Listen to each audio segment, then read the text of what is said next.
Welcome to Marvel Champions Podcast, a podcast about Marvel Champions, the card game. I am your host, Scott, and with me as always, my co-host, Ryan.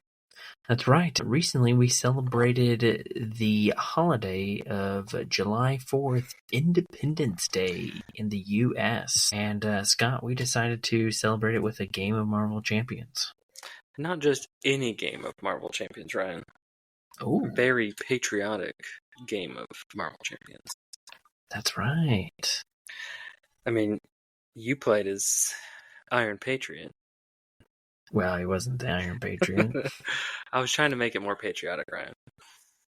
Yes, I chose War Machine because he's a military guy, and he is traditionally very on the side of the U.S. government, but I think one of the main reasons is his alter ego. He's like literally saluting to the American flag. So. And there's like the Blue Angels flying in the background. Yeah, it was America. It screamed America. So. It very much screamed America. And I played everybody's favorite captain. Red Skull. Oh no. Captain America. Captain America. Very patriotic game. Yes, it was. Our villain was also very, very patriotic. Not really. We're not going to focus on the villain. I was going to say, heroes. I don't think they were. We probably should have done Red Skull, but we did not. We did an X-Men villain, so. We did. But we're here today to talk about some decks. That's right. You had an inspiration on your deck build, and you did, and it worked out really well. And I also had some inspiration, and it did not work out very well. Yeah, that was kind of our thing. We're like, let's play a patriotic game. I've been thinking about this deck build, thinking about this one card, and I'm trying to make it work. And I'm going to see if I can make it work. So that's what I did. And I think you just kind of threw some cards together. Well, here's the thing. You chose leadership, and I decided to be justice so that I can maintain the threat. And I decided to do a shield justice because he's shield, and I can play off some of his cards like munitions, bunker, shield, and alter ego shield. So I figured, why not do shield? But yeah, I tried to. The shield part worked fine, though my draws did not end up being as well, and so I didn't really get my shield going until after I had decked out. But the thing I wanted to focus on, I couldn't find it in justice. And I think we may have found it in aggression, but I wanted to do shoulder cannon and be able to enhance its damage every time. Instead of just dealing 1 damage to an enemy, I wanted to try to way to make it like 2 damage. And I figured with the new card pool, I'd be able to do that. But I wasn't. And also found out I didn't have range, and that killed me too. I was like, oh my goodness, why don't I have range? Yeah, he does have one upgrade that does have range, but it's not that one that's easier to fire over and over and over and over again. Yeah, I wanted the range because I was hoping to team it up with the, what's that card called that came out with Domino? What is it? It's an upgrade. What is it called? You're supposed to know this. Say it again, what are you looking for? Oh yeah, Sharpshooter. So the whole thing about Sharpshooter is you discard the top card of your deck, and the attack gains 1 additional damage for each resource icon discarded this way. So and it doesn't exhaust, so I was hoping to somehow make, I was thinking that the shoulder cannon had range, and I was just gonna like, boom, boom, boom, boom, boom, and just really, enhance that damage, and then after we played, I was like, wait, it doesn't have range. This is dumb. And only Missile Launcher had range, and it was at the bottom of my deck, so I didn't get it until my second pass through. Yeah, and I feel like War Machine, Iron Patriot, doesn't cycle his deck super fast. I think Yeah, that's one of his like slower things is he doesn't draw cards a lot. He's a little no, slow he in that doesn't. aspect. Yeah, he doesn't. And I I played with Global Logistics, which is a way you can kind of manipulate your deck to get what you want. But I ended up using it. It was more beneficial as a team to use it on the encounter deck, so I never really got to do it on my player deck. Yeah. Yeah, you had me pull the whole weight of the game, so I appreciate that, right? Yeah, yeah. So how did you build your deck, my So friend?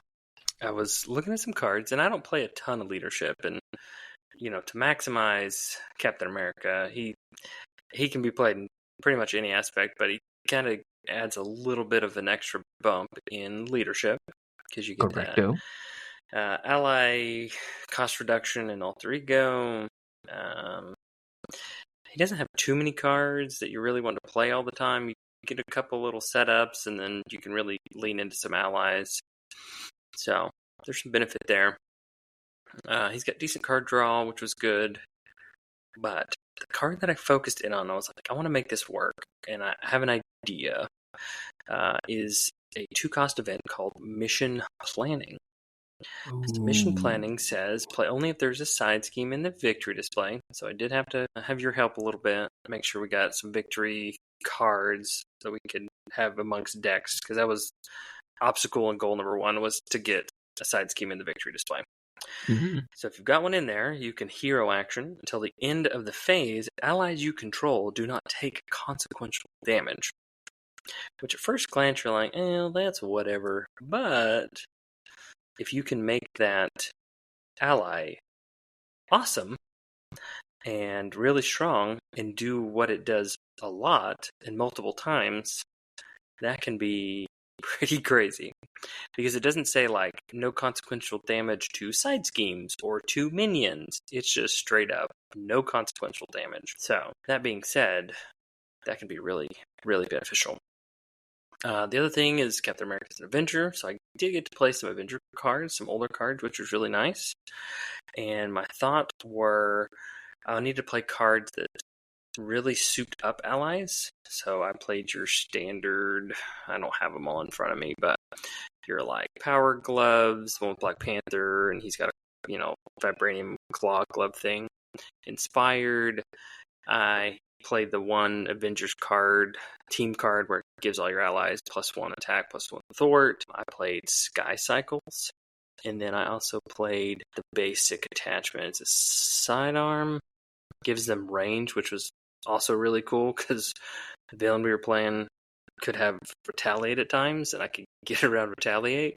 Mm-hmm. And so that was fun. So as many leadership and basic kind of 1-cost upgrades, no cost up. I don't think there were no cost, mostly 1-cost. So very low cost card, which was nice. And the 2 Avenger allies that I focused in on were Ronin and Iron Man. I think they're both base as a 2. Let me check here. Ronin, I think, is a 1/2. I think he's a 1/2. Yeah, he's a 1/2. But then if he has an attachment, he gets a +1/+1. So then he's a 2/3 base, and then you have all the extra pluses from all his attachments or upgrades or whatever. So he got crazy.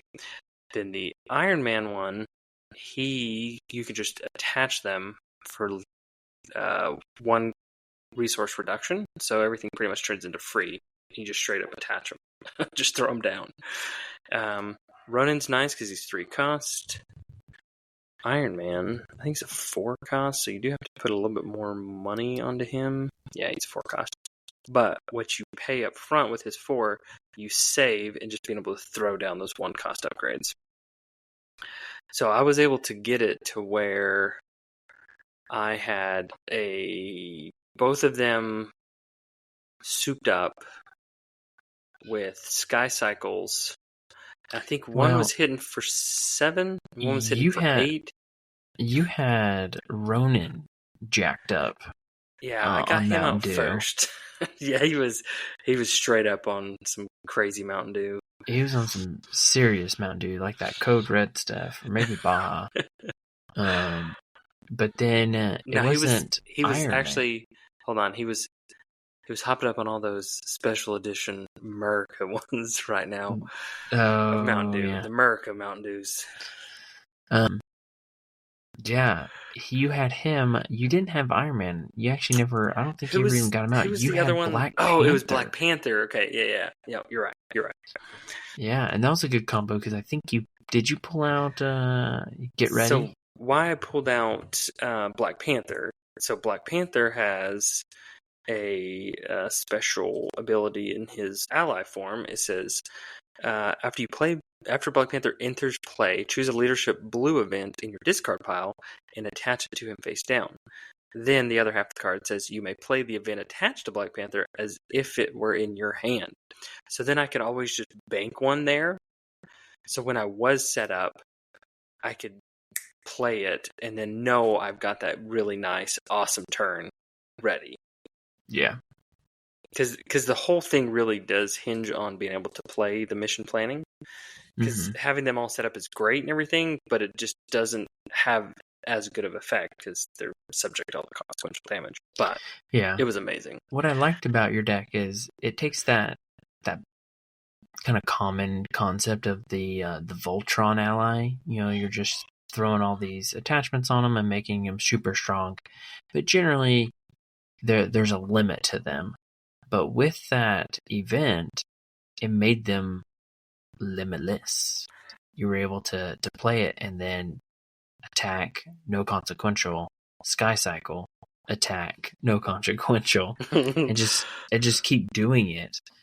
As long as you were able to pull out that event, and by that time you've lowered your deck, so you've gotten the upgrades and supports out, and so your deck has got shrunk a little bit. So your odds of hitting one of those. Did you have 3 copies of those in your deck? Yeah, I ran 3 copies.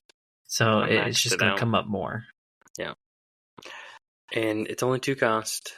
So That card, I think, has continued to grow within the community. Because when I first saw it, I was like, I don't think I like it. And then I ended up playing it through the campaign. Because it came out with Next Evolution, I believe. it did. It came with cable. With Cable. And I was like, yeah, this is a pretty strong card. As long as you're set up enough to really utilize it. But even still, for 2 cost and not receiving consequential, it's a pretty strong card.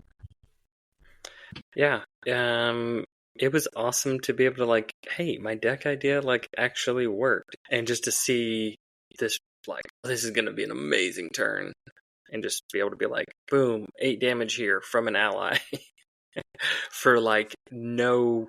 I mean, yes, you have to play the mission planning, so there is some cost there, but then it's just like attack, basic attack, ready with Sky Cycle, basic attack. And then I played like 3 copies of Get Ready.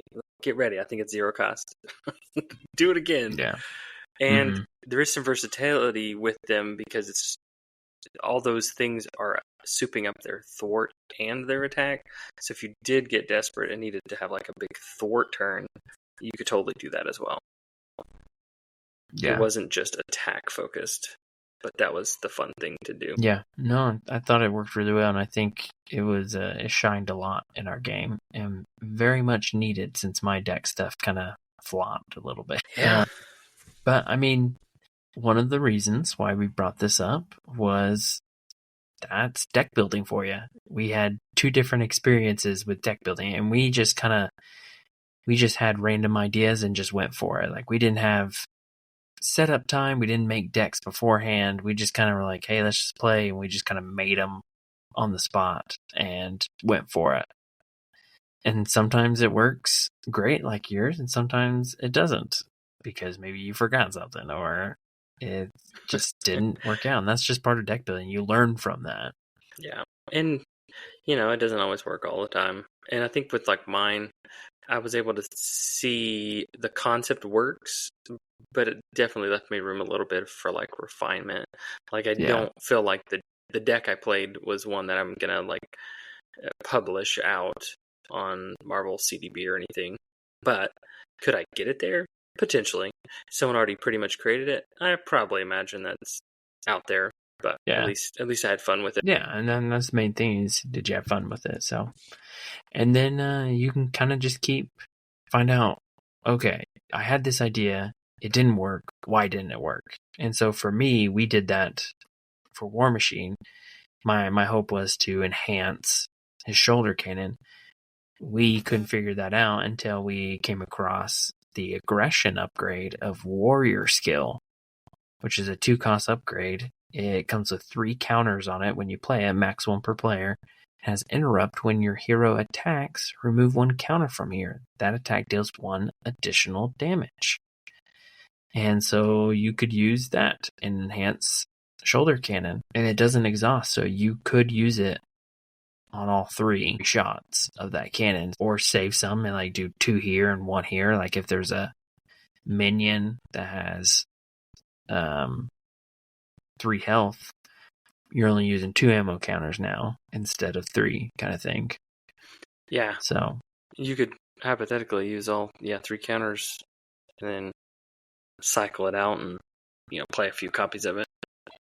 Yeah. Now, is the cost worth that for 2 costs for basically 3 damage?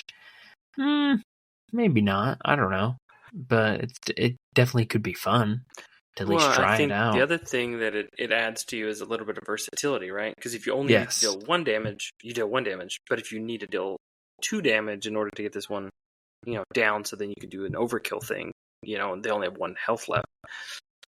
To me, that's some versatility that card could give. Iron Patriot, yeah. So I think that's just kind of how it is. You just find what works, and maybe you're in the wrong aspect. Maybe you need to rethink how you want to use that card. Yep. So with that, do you have anything else before I shift our direction? No. Mission planning is mission approved. That's all I gotta say about that. And Ronan. All right. Mission approved. I have a new respect for Ronan. He's pretty sweet. The ally Ronan, right? Yeah. We're not gonna talk about the other Ronan. Not the other one. Not tonight. Cool. So let me do a little challenge for you, sir. Okay. So I am going to have you, and me too, I'm going to do this random, deck build around, dun, dun, or dun. not a hero, but just deck build around a card, from an aspect. But we're going to do a random card. Okay. So I'm going to have you do, I'm going to say some few things. It's guess a number 1 through 6. Okay. Good choice. All right. Now I need you to guess the number 1 through 5. Well, this one might not be as fun. Oh, great. Well, that's why we're here, Ryan. All right. Hey, skip that one. Do 1 through 4. Okay. 2. Okay, 2. All right. And then, let's see. Okay. 1 through 18. Oh my gosh. Lucky number 13. Oh, interesting. Oh, this one's not that good. All right, well, we're going to do it. So you decided to choose the protection card of Containment Strategy. Oh, jeez. I don't even know if I know what that card does. It is a 1-cost upgrade. It's a tactic upgrade. And it says, attached to a non-permanent side scheme. Max 1 per side scheme. After a hero defends against an attack, remove 1 threat from attached scheme. 2 threat instead if that hero took no damage from that attack. It's from Angels. So, first off, interesting. Yes. I've actually never played this card. Okay. But I think, so this is how you deck build. You see a card and you're like, well, what can I do with this? Well, first off, the big thing is it's threat removal, right? So how can you maximize threat removal? with a card like this. And personally, I think it's best served on a player side scheme, honestly. That's the same thing I was gonna. So when I look at this card, I look at it as a slow play of a player side scheme, and that's what you want to attach it to. And you want to try and pair it with a hero that defends a lot or can play a defensive card really easy, and also one that takes no damage from that attack. And maybe even focusing on defending a minion attack. Prioritize a minion attack over a villain attack. Because it doesn't say anything about defending against the villain or anything. Yeah. So if you defend against an attack and it's a minion, it's usually lower attack values, and you'll be more likely to take no damage. Yeah. And you'll maximize that 2 threat instead of the 1. Yeah, I think this could be really good for especially the basic side schemes, I think is where this is going to shine. If you can get one of those out and get a containment strategy on there, and like you said, focus on a hero that defends very well. So I'm trying to think of some heroes. I'm trying to think of 3, and I've got, I think, 2 off the top of my head that I think would work really good with that. And I'm trying to think of a 3rd one. So, you got one already? I've got a few, yeah. I think my top one that I really like for this is Quicksilver. Oh, yeah. Especially if you got a minion or something. Yeah, I think being able to defend for free is always a win.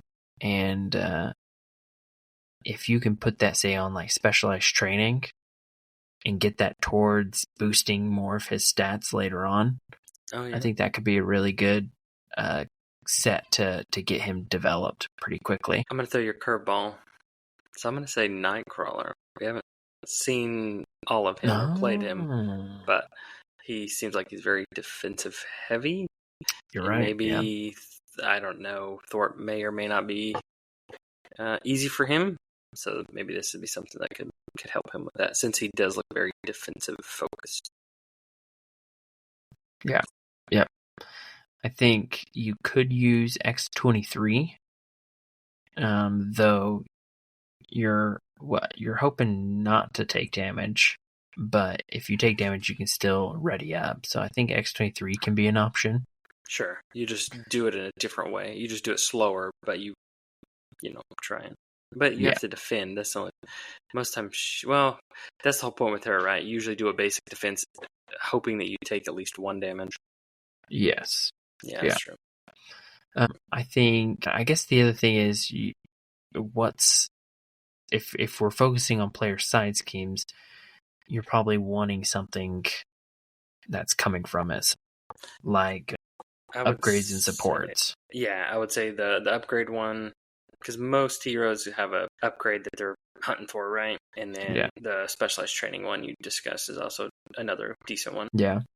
So I think Ghost Spider has got some upgrades and supports you might want, and she's great at defending, so that might be a good one. I think also Iceman could benefit from it. That's true. By putting some freeze on the villain and potentially not taking much damage and defending. Yeah, that's very true. Especially if you can team that. Go ahead. I would say, especially if you can team it up with one of my favorite defense cards, Defiance. Oh yeah. Well, does Defiance count as defending? I can never remember if that one is a defense one. Yeah, so. Yep, Defiance is a 0-cost defense. Yep. So yeah, because then with Iceman you don't have to exhaust, but you'll have the negatives hopefully to negate the base. Yeah, it's a pretty good combo. Yeah. Combo. Some additional honorable mentions. I think Groot can benefit from it. Black Panther could potentially benefit from it. Then you actually get to retaliate. Yeah, Captain America is great. That's always fun. Yeah, he's got a good shield block too, so you don't take a big old punch to the face. I'm trying to think of I'm thinking of like can defend very well, but also ready, so you can utilize You more haven't than mentioned Shadowcat. Shadowcat would be an easy one too. that. Well, you still have to defend though. Yeah, but she didn't take damage, so she's like an auto 2-threat every time. Oh, yeah, I see what you're saying. Yeah, I guess Vision in a way is kind of like that though. You can't defend. But yeah, half of his. his you can't defend with him, so you could technically never activate the response. Yeah, which is sad. You would not be a valid target defending. Yeah. So I honestly, I think there is some options with this card that I haven't really thought about. But yeah, I think focusing on the player side seems where this one would shine the most. The other thing that you've negated is it's not just you. So in a multiplayer game, this could take off potentially 8 threat if everybody defended and everybody took no damage. Well, you know what? You're right. It just says a hero. I like that. Yeah. This card's not screaming as bad into as I their thought radio. it was. Yeah. So this definitely has a better multiplayer balance to it. To me, it doesn't seem great in single player. Even 2-player might be a little rough, but 3-4, because then you could have multiple player side schemes out too at those higher player counts. Yeah, and attach multiples, 1 to each, and then they that would is both very go true. off. Read the cards, people. Read the cards. That's what I heard you do. So, but yeah, there you go. We just deck builds for people. So Boom. The challenge is take containment strategy and develop a deck and let us all know how it goes. Containment strategy. Let's see it. Do you know who that character is in that card? Oh, you got Blob. Well, I know Blob, but no. But they have a really long torso. Do you see that? They're like a Dotson. With very long thigh, like femur. They have a long the pelvis femur region is very long. Interesting. That's why we brought the fans along to discuss that. Yes. How did you know, Ryan? I know. All right. I know things. Well, Ryan, if the viewers want to suggest a card to us that we should deck build around, how would they get a hold of us? I heard that you can email us at Marvel Champions Pod at gmail.com. That is correct, sir. See, I can do this. You can. I can do this all day. You can do this all day. Yeah. Or if you played a patriotic game with Iron Patriot and Captain America or some other American themed hero that we weren't. I guess there was U.S. Agent I could have played. That's true. Or Captain Marvel's kind of. Oh, she is military pilot. That's true. Yeah, she fly. She pilot. Pilot. Yeah. So, yeah, let us know. And as always, if you want to go from a chump to a champ, listen to the Marvel Champions podcast. Thanks. See you later.